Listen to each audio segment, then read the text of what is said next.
Welcome to Tiki Wiki's Tonight Show. We're here with our guest today, Jay Horne, and we're going to speak to him about himself, his career, and the path that he's been going on. So, welcome to the show. Thank you. Thank you. Glad to be here. So, I want to know, what does it take to be a photographer? I see you have a self-published book here. So, what does it take to be a photographer, first of all? The photographer has to have a good eye, good vision, see things that are there and capture them in moments that won't be there afterwards. Something that you can stop. It's like stopping time. It's like stopping a moment in time. Okay, so let's talk about your book here, Mausoleum. So I like the stained glass here. So why the religious images? Are you hooked on religious images or what? What's going on here? This particular publication was an assignment. This is Woodlawn Cemetery in the Bronx, and they have some of the most beautiful Tiffany stained glass mosaics that I've ever seen. There's only one other cemetery that might be in Brooklyn, Greenwood Cemetery, that might have an older burial site with more mausoleums, which is also a very beautiful one. This particular assignment was to take photos of Woodlawn Cemetery, and I tried to find an unusual take on Woodlawn Cemetery. So what I had to do was take my camera to the mausoleums. Mausoleums were all locked. And take the camera, put the lens right to a little matriculation in the mausoleum door, and it was on in the back. The sunlight was coming through from a high noon sun, and so all of the lighting of these images here are all natural light, and as you can see.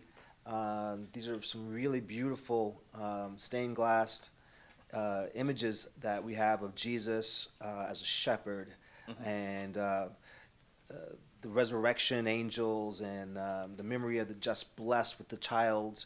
You can see how old this Tiffany glass is and how much effort went into putting these mausoleums together. So how old, how old is the stained glass actually?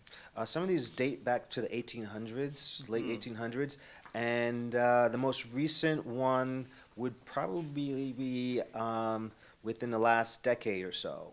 This one right here is a different style, Tiffany glass, as you can see. Yeah, yeah. And it gets away from a lot of the religious icons that we see here, the saints.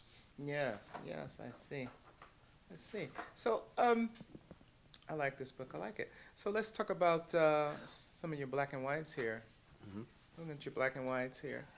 This one is this one's called Street Photography, Punk Fashion, and it's by me.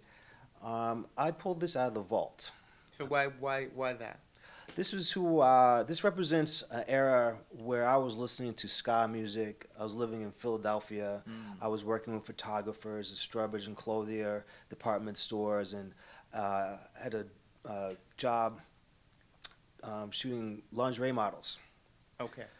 On the outside of that, I hung out with a lot of bands, and I worked with a group on. I'm not sure if you're familiar with South Street, but it's a very eclectic area. A lot of young punk rockers were there in that time. A lot of young college students were there.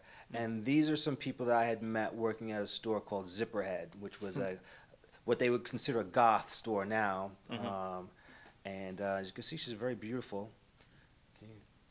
Can we get a shot on that? Okay. And we took some images in some abandoned lots, which have probably been gentrified by now. And as you can see, I got some good use of some natural light and some images that I think that if they could be in a magazine of their own.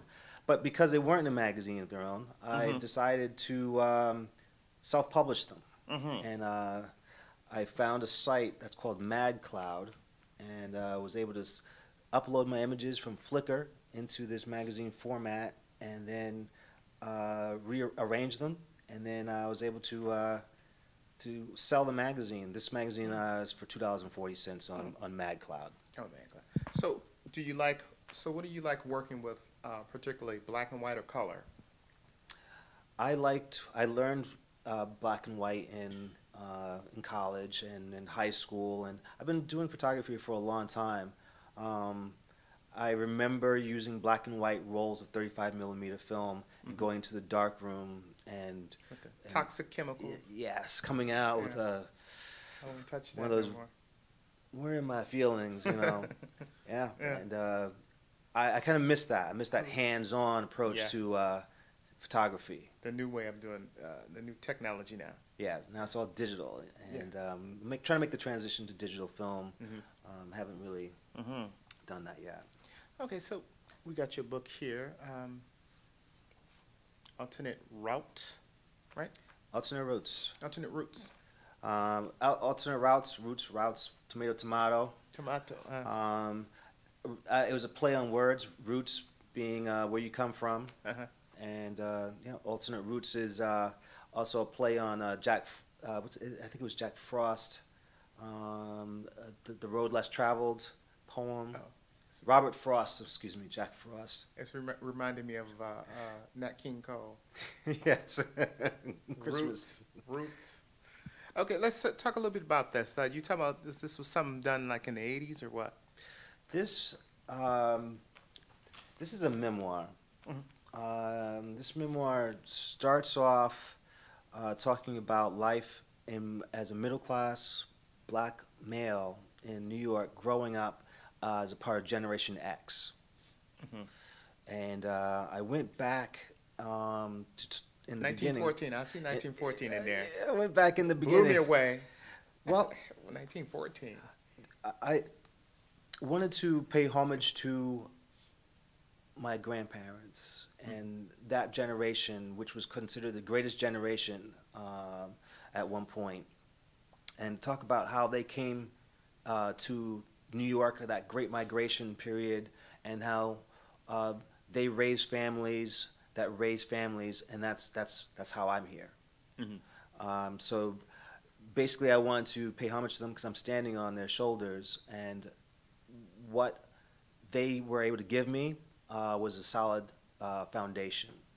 What I did with that solid foundation, though, is what's in between the lines here, in between these pages here, because I grew up in a time when we hit the 80s, when there was a crack epidemic in New York, and